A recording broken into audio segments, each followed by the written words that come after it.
Today we have with us Professor Noam Chomsky, who does not need any introduction. I am equally excited and at the same time nervous to have this conversation. Our conversations will mostly center around the issues of Bangladesh. I have, quite a few questions, and they mostly center around Bangladesh, but also issues, that impact the whole world. So the conversation that we're starting on is that neoliberalism and its impact on countries like Bangladesh. So I'll first say, Professor Chomsky, thank you very much, taking some time to have this conversation with us. Be very pleased to be with you. It's a privilege. Thank you, Professor. The first question that I have for you is that Bangladesh is a victim of neoliberal violence when it comes on the front of climate injustice. Millions of people are infected by climate injustice in Bangladesh, but you don't see the reports in Western media. Natural disasters have displaced Bangladesh, by millions. Every day in Bangladesh, about 50 children drown and die. We are not responsible for this.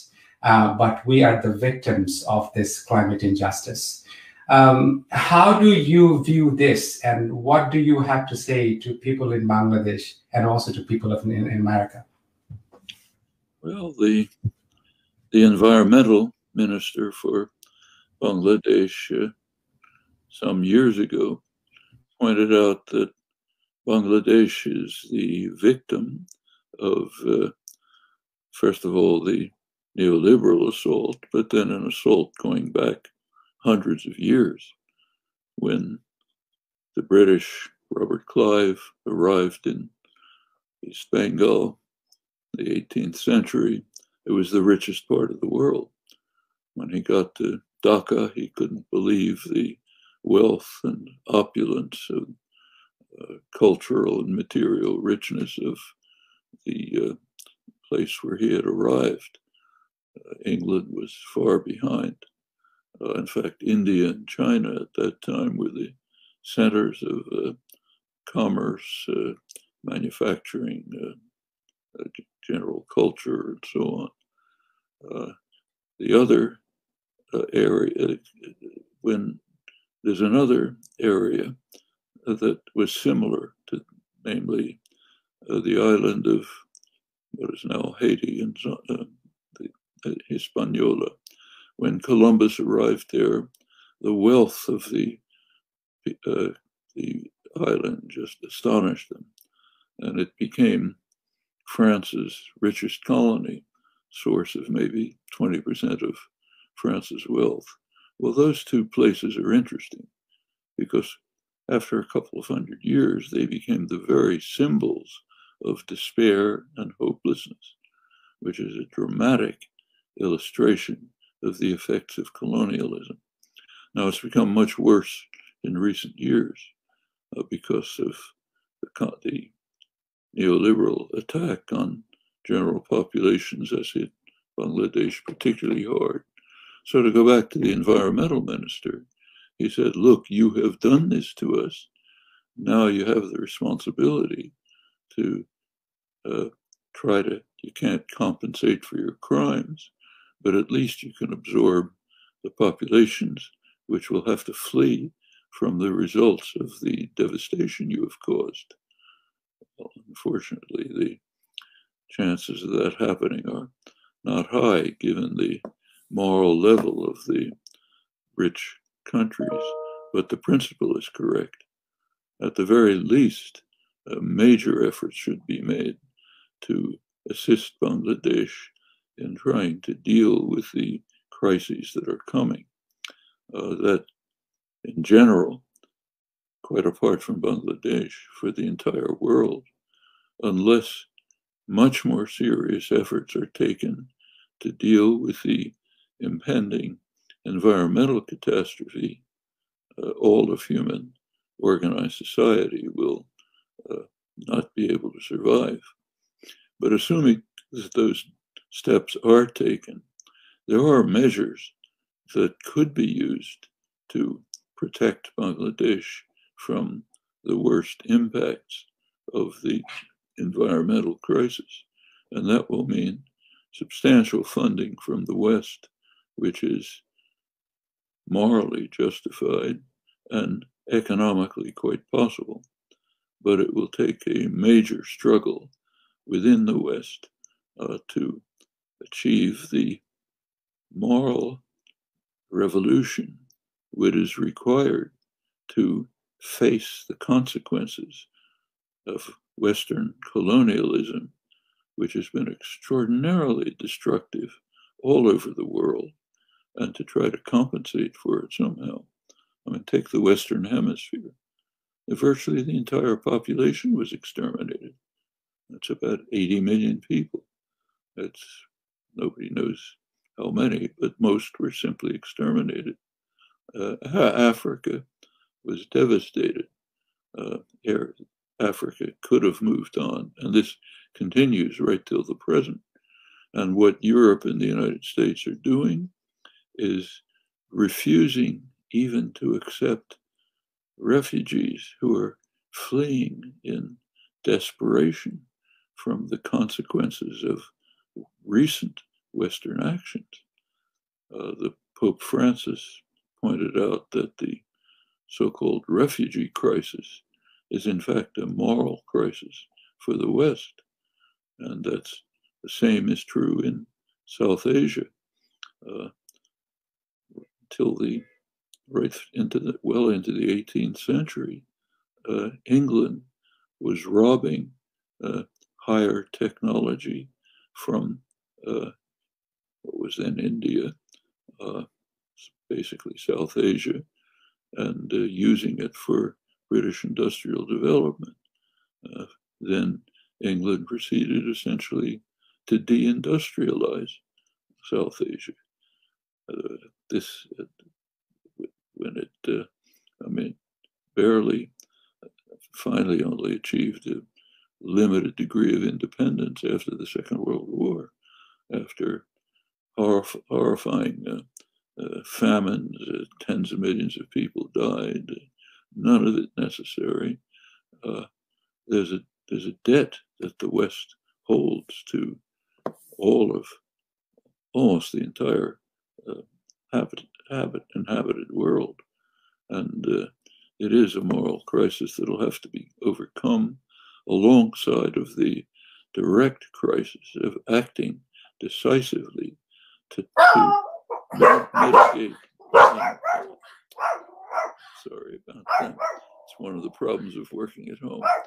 To mitigate and reverse the environmental crisis that is not just creeping up on us, but is already visible. It's not controlled within the next 1 or 2 decades, it'll be irreversible. So humans are at a point of human history which has never existed before. The current generation will have to determine whether human life on Earth can persist in any recognizable form. Large areas of the world are simply going to become uninhabitable on its present course. Let's take South Asia. The temperatures are already rising to 50 degrees Celsius in areas where people don't have air conditioning to retreat to and won't. Water supplies are seriously endangered. India, hundreds of thousands of people already don't have potable water. As the glaciers melt, the rivers decline, the countries will be facing the increasing drought. The monsoon is irregular, cyclones, extreme weather events. Even drinkable water won't be available. And we have 2 nuclear-armed states in South Asia. Another one, just north, China, is going to face its own environmental problems, very serious. That's 3 nuclear-armed states, which will be competing for diminishing resources. The consequences are unimaginable. So they're very serious questions coming. There are answers to them. Fortunately, we have another decade or two in which we can deal with these crises, but there isn't any time to waste. Yeah, in regarding to the time that you mentioned in terms of like, and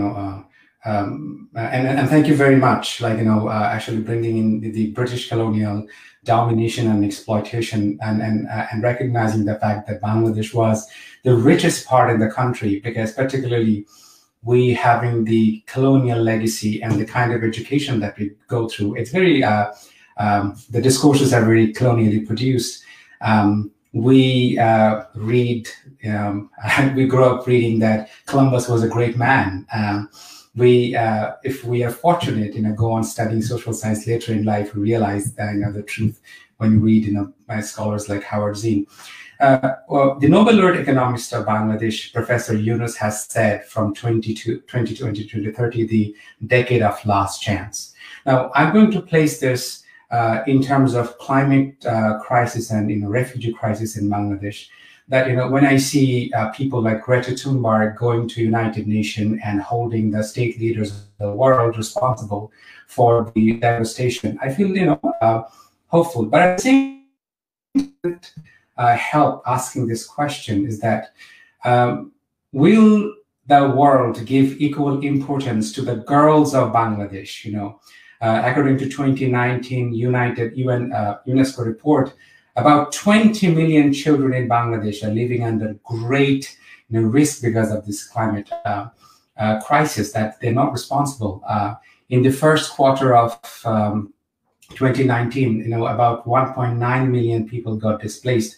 And part of the country that I'm from, I just have come to Canada, I'm still in my quarantine. I'll give you a picture is that, next to my village, next to the part of the country where I live, there is a district called Shirazganj, where, a village disappeared in front of the people to the river. And particularly one scene where the masjid is like disappearing to the river. And you can imagine that how people hold a praying place so important, in such desperate situation. 1/3 of the country is underwater.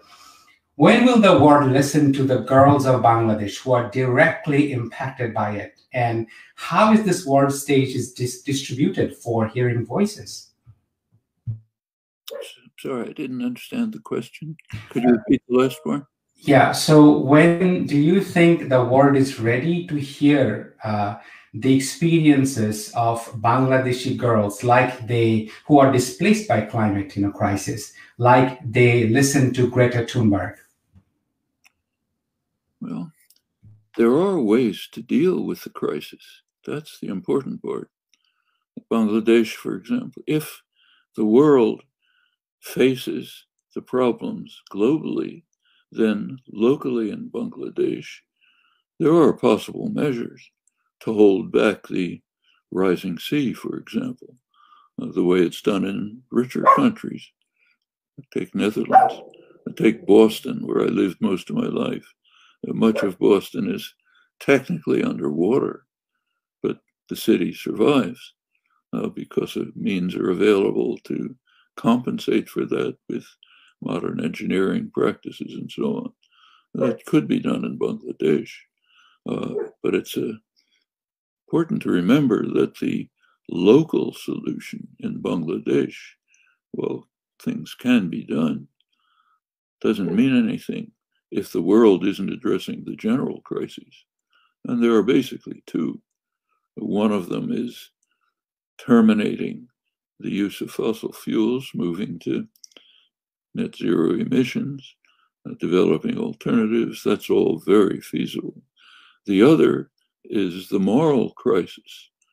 That's not a material crisis of bringing the West, raising the West to the level of civilization in which it will recognize its need to take significant measures to compensate and overcome the disasters it has created for hundreds of years. That's hard. And you can see it happening in case after case. So right now, for example, the United Nations has a biodiversity conference.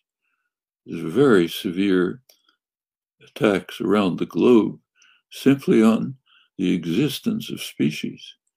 They're disappearing at a rate that hasn't happened for 65 million years. A recent study from the leading botanical research center, Kew Gardens in London, found that 40% of plant species are disappearing. Insect species are rapidly disappearing, mammals as well. This is a very severe crisis. And over 160 countries are meeting to try to consider ways to overcome the crisis. One is missing. The most powerful country in human history is refusing to attend. It will not undertake the moves towards internationalism that are necessary to overcome global crises. It's not the first time. There's an international consortium, COVAX it's called, which is working on trying to deal with the pandemic. Pandemic, of course, is a global crisis, just as destruction of habitat is.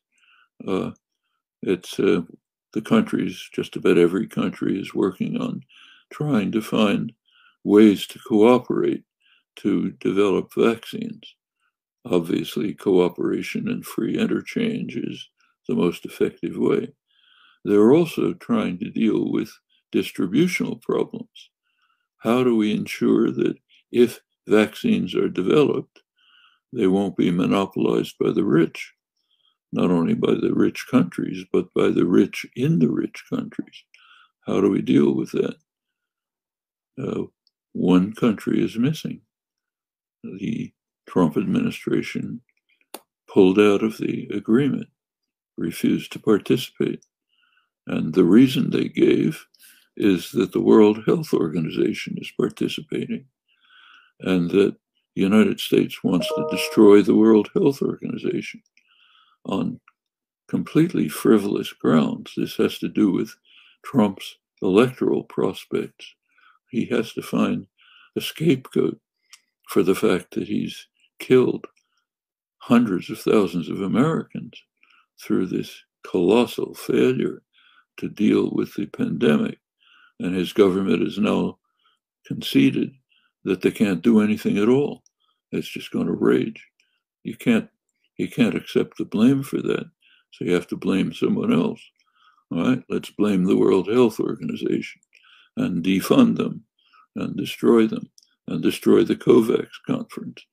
Nobody can estimate how many people are going to be killed by these actions. Poor people in Africa, in Yemen, other places, rely on the services of the World Health Organization for survival from many diseases. But when you have a psychopathic autocrat running the most powerful state in history, the world is in serious trouble. And November 3rd, the election day, that will actually be decisive in determining whether the world has much hope in overcoming the crises that it faces, of which we've only mentioned a few. There are others. We're in a unique moment of human history when there is a confluence of crises all at once, all of them severe. The threat of destroying the environment, destroying biodiversity, pandemic, serious threat of nuclear war, the threat of severe deterioration of democracy, seeing it right next door in India, one of the worst places, where Prime Minister Modi is simply dismantling the secular democratic system of the largest democracy in the world and turning it into a Hindu nationalist ethnocracy, crushing the hundreds of millions of Muslims, just as is happening in Myanmar. Bangladesh is facing the effects, crushing Kashmir, right next door. China has maybe 1 million Muslims in concentration camps, hideous concentration camps. Bangladesh is right at the center of massive crimes against the Muslim population of the world. All of this is another one of the major crises that's taking place. It's an astonishing moment in history. Now, we should bear in mind that there are solutions to every one of these crises, but they're not going to be easy to deal with. And Bangladesh, which has been a victim for hundreds of years, happens to be kind of at the epicenter of an array of crises, which it can't solve on its own, but can do what it can domestically and try to deal with the rest of the surrounding world simply to raise consciousness and understanding, the way the environmental minister did in the statements that he made, which unfortunately didn't get enough attention. Yeah, and beautiful. You have wonderfully placed it, Professor Chomsky. I have two following questions that comes here based on what you just have stated. One is the climate crisis in Bangladesh is creating a lot of climate refugees. Now, Bangladesh, according to a Norwegian organization that looks at the internally displaced people in the world, after India, the second country that has the highest number of internally displaced people. Now, if I give you two shocking situations here, is that in 2019, about 60 migrants, Bangladeshi migrants, drowned and died when they're trying to cross from Libya to Italy. And we know right now the right-wing rise in European politics, xenophobic, racist attitude towards people. And also in Bangladesh, when we try to cross border, because of rising climate crisis, first we are met with bullet. They don't want to hear that why this person is trying to cross. That is the kind of crisis that we're dealing with. A leading climate scientist in Bangladesh, Professor Atikur Rahman, in an article in New York Times has said is that Bangladeshis should be able to move to America, these climate refugees, because we are not responsible for it. You, as one of the leading public intellectuals of the world, and also being an American, how do you see this statement that Bangladeshis should be specifically be able to move into countries like America and European countries, because we didn't do this? Well, that's basically the statement of the environmental minister that I referred to. In a just world, would obviously be true. I happen to live in Arizona. You can travel for miles and it's empty spaces. Country's undersettled. This is all over the country. There's 300 million people, but a huge country with massive resources unmatched anywhere. Even Central American immigrants fleeing from current U.S. terror are blocked. And under the Trump administration has made it much worse. But it was terrible before. Not far from where I live, half a couple hours driving, children are being isolated in cages, separated from their parents, not given the international legal rights of even to apply for asylum. And the United States is doing what Europe is doing, pushing them away from the borders. it's compelling Mexico to try to stop refugees at the southern Mexican border. Why are they fleeing? Well, in the 1980s, under Ronald Reagan, the United States practically destroyed Central America. It was running terrorist wars, which killed hundreds of thousands of people. It led to maybe 800,000 million widows and orphans, internal refugees, an effort to destroy independence. It left total wreckage. They are also being affected by they are also victims of the climate crisis. Agricultural areas are disappearing. There are areas in Guatemala where there was literal genocide carried out by the government, backed, supported all the way by the United States. This is the Mayan area. People are still fleeing from there to the US border, being turned back, not even permitted to apply for asylum. About the only good thing you can say about it is that Europe is worse. You talked about people dying in the Mediterranean when they're trying to flee to Italy. Well, Italy has a history. It carried out the first major genocide of the 20th century in Libya. Horrifying genocide. Now people are fleeing from Libya. Italy will not permit them to reach its shores. They die in the Mediterranean. In the poor African state of Niger, West Africa, far from the Mediterranean, Europe has set up military bases to try to assist the Niger government in preventing refugees from devastating parts of Africa, even to reach the Mediterranean.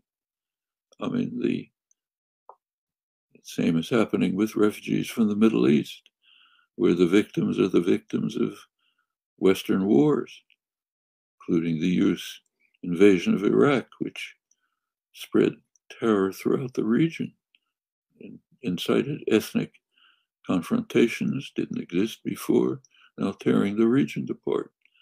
Okay, a lot of this is very recent. We don't have to go back to Robert Clive and destroying East Bengal. That was horrible enough. But take the very recent period, maybe the worst atrocities of European imperialism were what the Belgians did in Congo. Congo is the richest area of Africa, one of the richest in the world. Enormous resources, a huge country. Belgium was probably killed 10 million people just trying to compel the natives to collect rubber for Belgian industry. King Leopold was the worst monster, but it continued. What happened to the Congo? 1960, it finally achieved independence. It was under the leadership of a young, charismatic, effective leader, the most prominent one in Africa, Patrice Lumumba.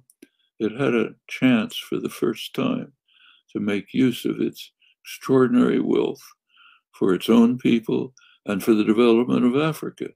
Could have led the development of Africa. So what happened? The Eisenhower administration ordered the CIA to assassinate him. They failed. Belgium managed to assassinate him first. Then the Western powers, Belgium and the United States primarily, imposed a brutal, vicious dictator, Mobutu, who persisted in the atrocities that had been carried out. Goes on right to the present moment, right now, in the last couple of years. Millions of people have been killed in eastern Congo with militias battling to extract the minerals that are used for your cell phone and for other electronic devices around the world.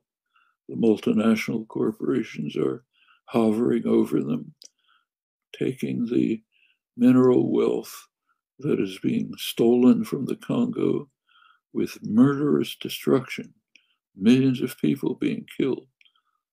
This is after centuries of destruction and exploitation. It's not ancient history. And these are the reasons why people are trying to flee. And Bangladesh is one example. It's a global problem. There's going to be tens, maybe hundreds of millions of people fleeing in the near future unless these global problems are addressed. And one of them is a profound moral problem in the West. Pope Francis was exactly right. Just the environmental minister of Bangladesh was exactly right. These are deep moral, cultural problems in the West. They have to be overcome along with the material problems. Those we know how to deal with. The moral problems are harder. That has to be a change and a rise to a level of civilization that is something new. And unfortunately, the tendencies are in the opposite direction. Here, there's another tragedy that's taking place. The neoliberal assault on the countries of the world has been dramatic in the West as well. What has happened is that over the neoliberal years, the past 40 years, the wealth has radically concentrated. And the general population, it's been stagnation or decline. Take the United States, the richest, most privileged country in the world. It was just a study carried out a couple of weeks ago by one of the major research institutions, the Rand Corporation. It asked a simple question: how much wealth has been transferred from the lower 90% of the US population to the top during the neoliberal years? The number they estimate is $47 trillion through the neoliberal years. And it's not to the top 10%, it's to a fraction of the 10%. The wealth of 0.1%, not 1%, 0.1% of the population has doubled since Reagan came into office, from 10% to 20% of the wealth of the country. The general population has stagnated. 70% of the population in the United States tries to get by from one paycheck to the next with nothing in reserve. The United States is almost alone in the world in not having a health system, universal health system, which means that people, they can't even expect to, if they want to be tested for the virus, they have to pay for it. They can't. I mean, this is the richest country in history with absolutely unparalleled resources. It's been smashed by the neoliberal assault. And the same is true in Europe. That's why you see anger, resentment, contempt for institutions, and xenophobia, unwillingness, hatred of foreigners, unwillingness to accept the refugees that Europe and the United States should be accepting. All of these things are converging in ways that are going to be very hard to overcome, and they're all interconnected. Fortunately, you can make progress. Actually, there's, to move to some hopeful signs, there's a new international that is just being formed called the Progressive International. It's based on the Sanders movement in the United States, which is a huge popular movement that's trying to rescue the country from the curse of the neoliberal assault.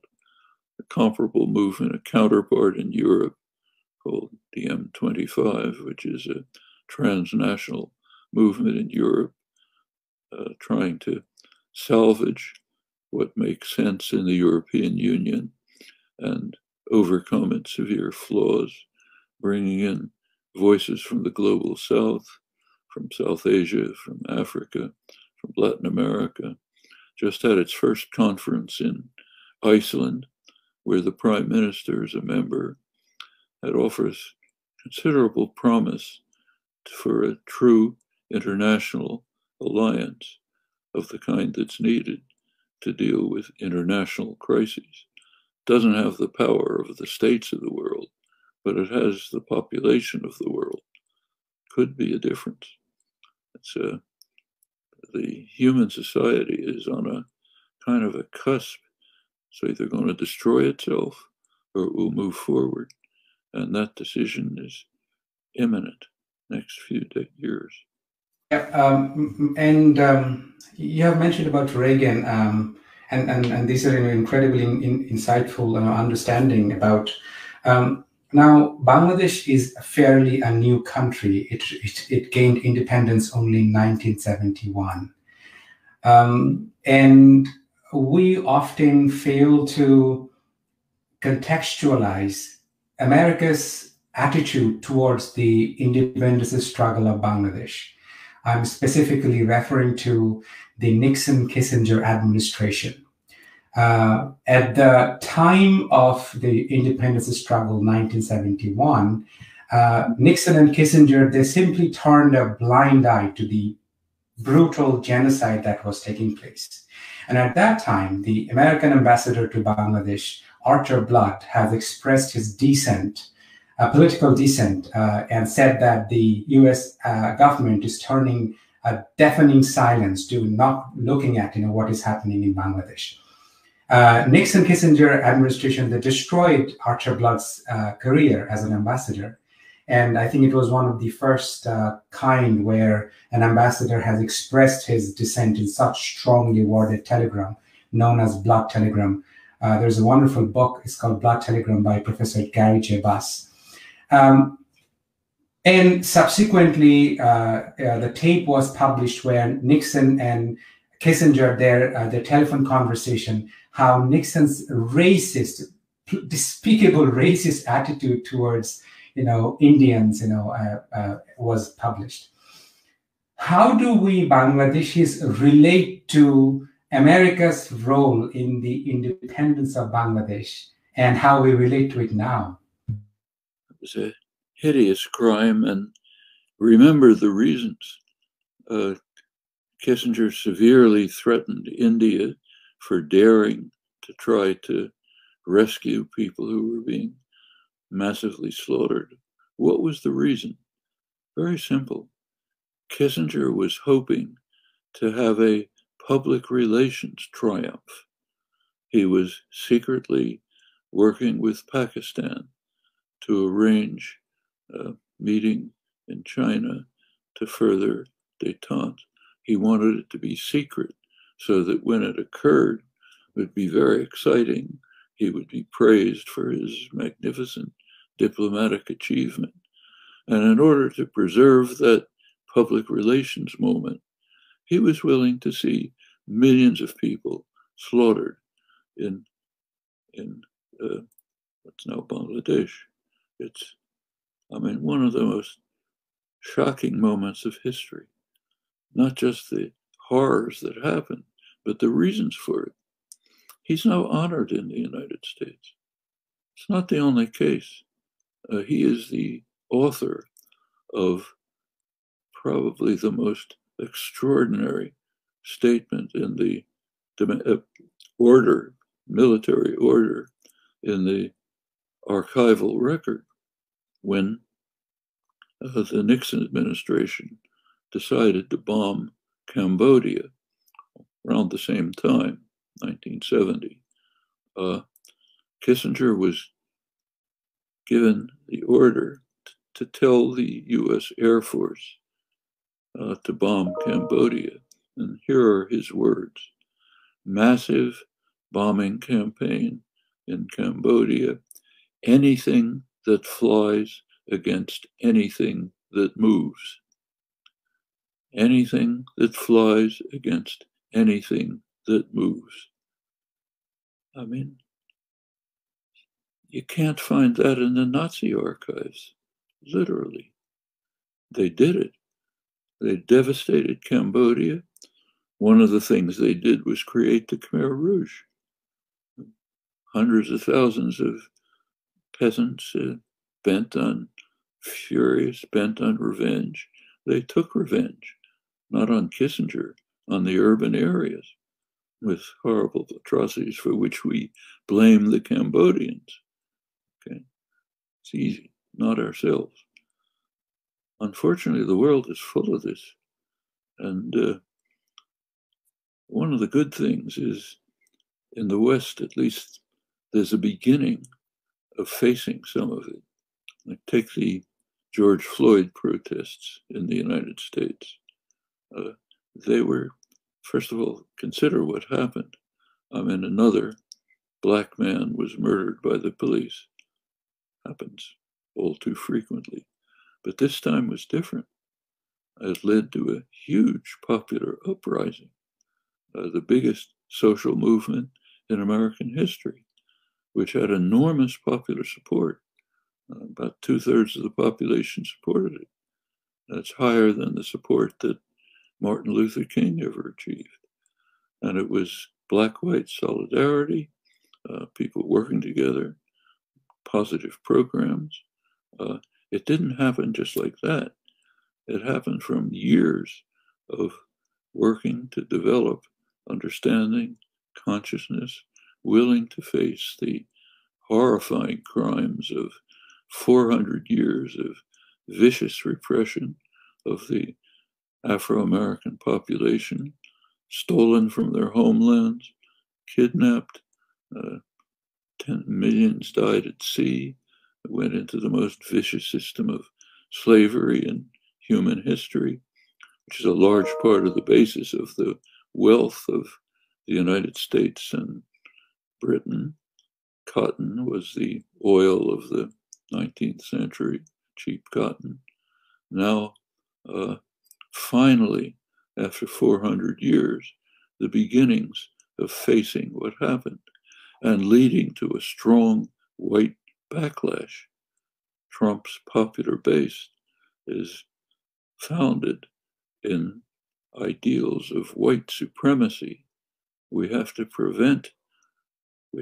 block the facing of this atrocity and block immigrants.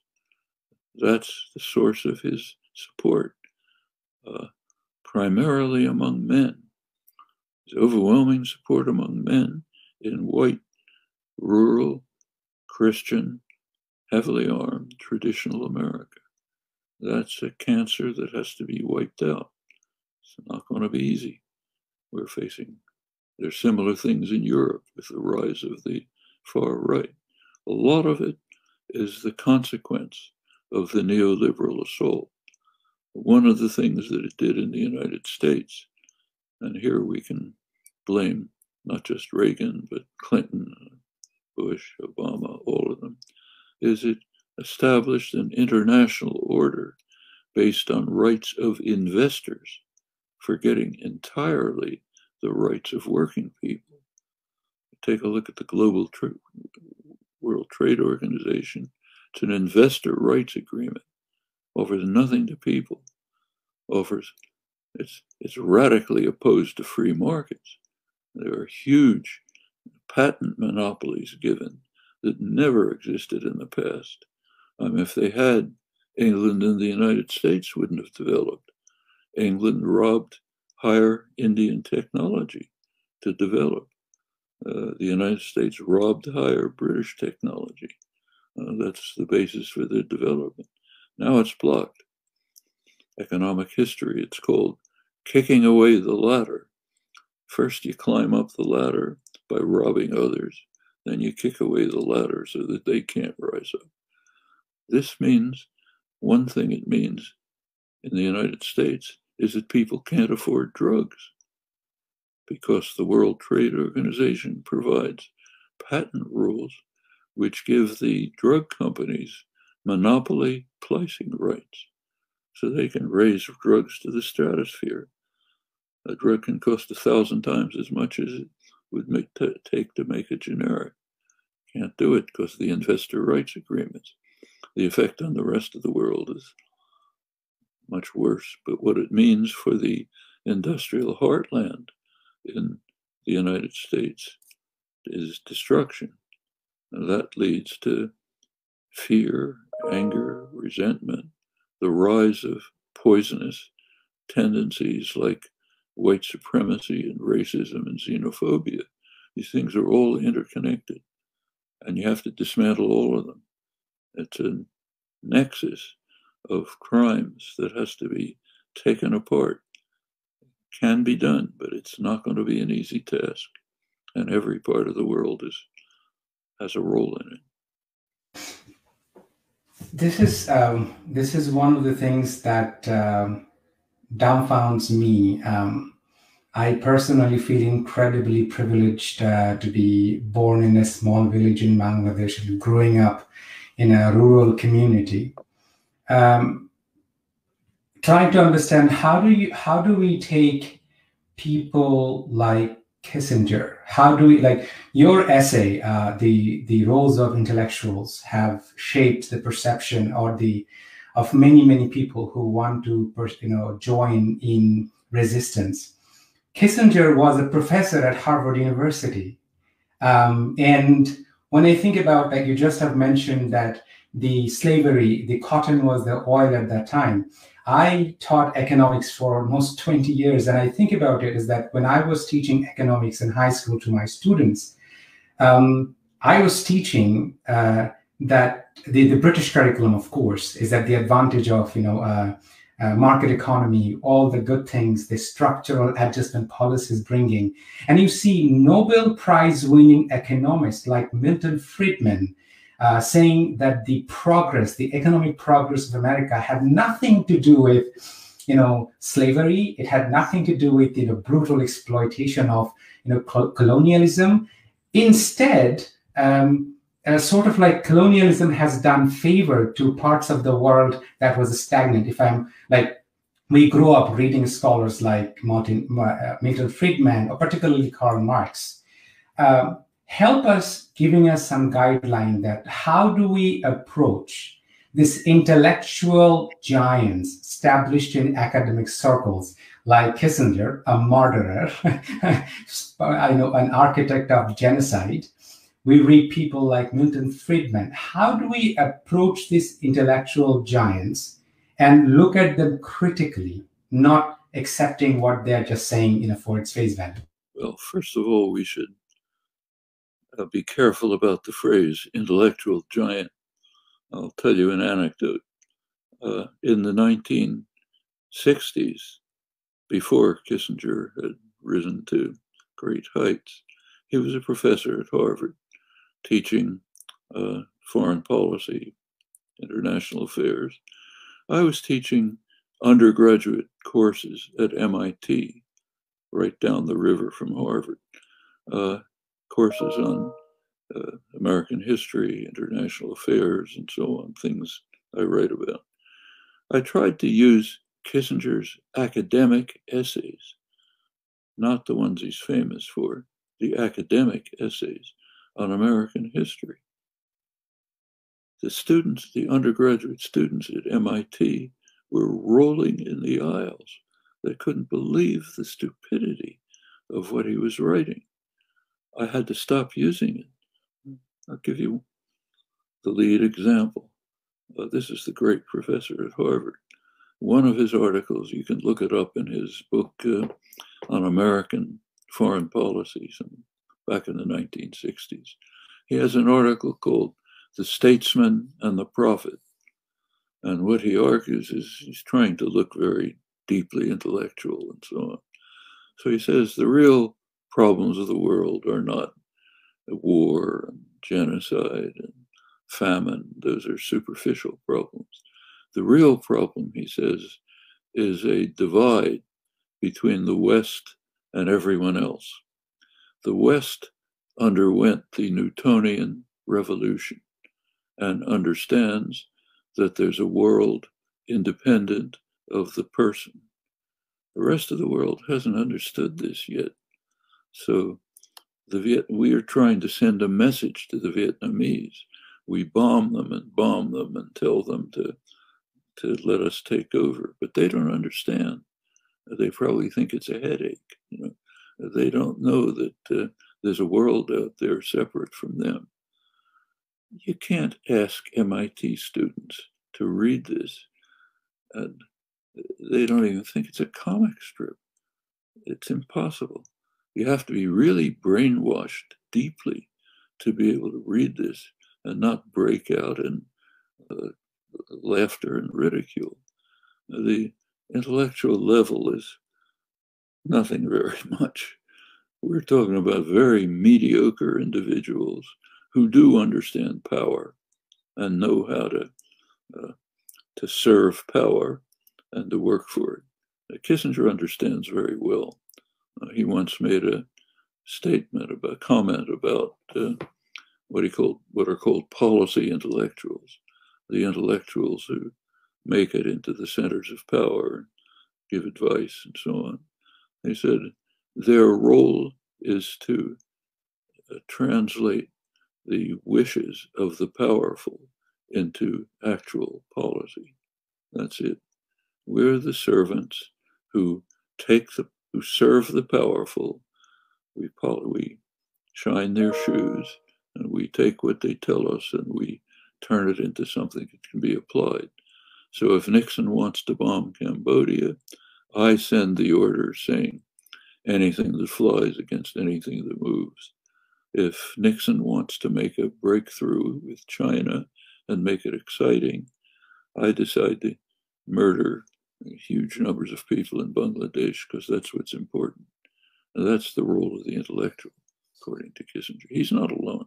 Let's take Milton Friedman. In 1981, Milton Friedman wrote a very crucial article, which is one pillar of the neoliberal assault. Let's remember what was happening then. Ronald Reagan, Margaret Thatcher decided to shift. They didn't decide. The corporate sector decided and told them, we are going to shift the nature of the economy.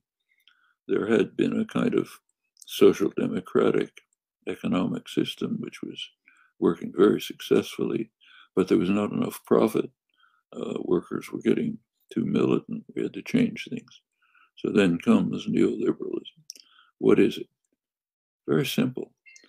Reagan, in his inaugural address, announced the government is the problem, not the solution. What does that mean? It means we have to take decisions away from government, which is partially responsive to the population, and place them in private hands, private concentrated capital, the corporate sector, which is totally unaccountable to the public. So decisions have to go from the public domain to the private sector, which is unaccountable to the public. Now comes Milton Friedman. Right at that time, he wrote a very important article which set the stage for corporate governance through the neoliberal years. His article announced that the sole responsibility of a corporation is to maximize profit. It's not allowed to do anything else. Now remember, forming a corporate, if you and I decided to form a corporation, that's a gift from the public. You're getting a gift if you incorporate. You're getting the gift of limited liability. So if there's a crime by the corporation, I'm not responsible. That's a big gift. One of many gifts given by the public to corporations. But Friedman was saying, you don't have to pay anything back. You get the gifts and then you maximize profit. So put these three together.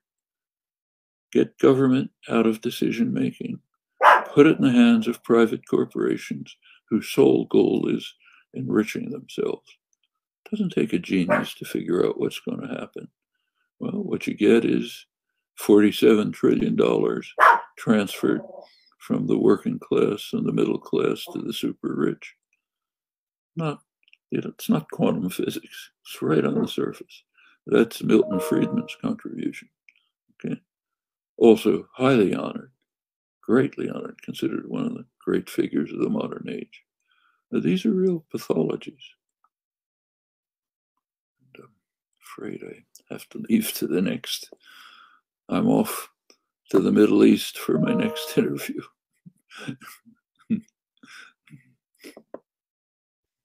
I just had one last question, that was asked by one of my professor from Bangladesh, a very respected, anthropologist, that both UK and USA are responding to COVID-19 in a neoliberal mode. People are dying every day. COVID-19 mostly kills people deemed to be burdened to the healthcare and of the welfare. What do you think about it? Professor Zahir Ahmed, one of the very respected anthropologists of Bangladesh. Well, there's a few things to notice. One thing to notice is the deaths are needless. It is possible to stop them. We've seen it not far from you.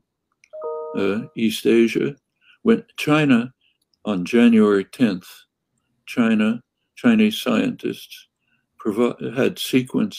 had identified the virus, sequenced the genome, sent it to the world. Every virologist in the world knew what they were facing. Some countries reacted, countries that cared enough about their citizens to react. Right on the border of China, South China, center of the epidemic, Vietnam had no deaths till very recently, when there's a handful of visitors. No deaths right on the border of South China. South Korea had a serious pandemic, overcame it, never even had a lockdown. New Zealand has practically no deaths. Taiwan, under control. China itself, the center of the crisis, has it under control. The economy is now functioning. GDP increased by 5% last year. Almost every other country's in recession. Africa, which is not the richest place in the world, overcame it. They began to react immediately. As soon as the information came, the health ministers in Iraq, in in Africa, gathered, laid down plans. Countries like Senegal, Liberia, have almost no cases. Poor, backward countries. The rich countries can't do it. It's not because of lack of resources, lack of information. It's because of social and political pathologies.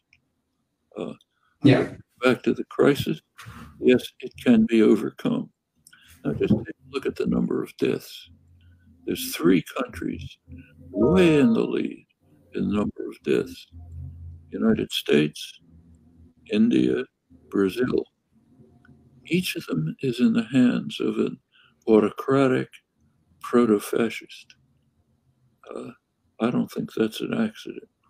Way behind them in 4th place is Russia, also not exactly a stellar democracy. Then down later you get others.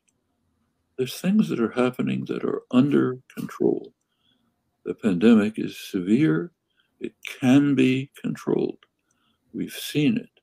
The deaths are needless.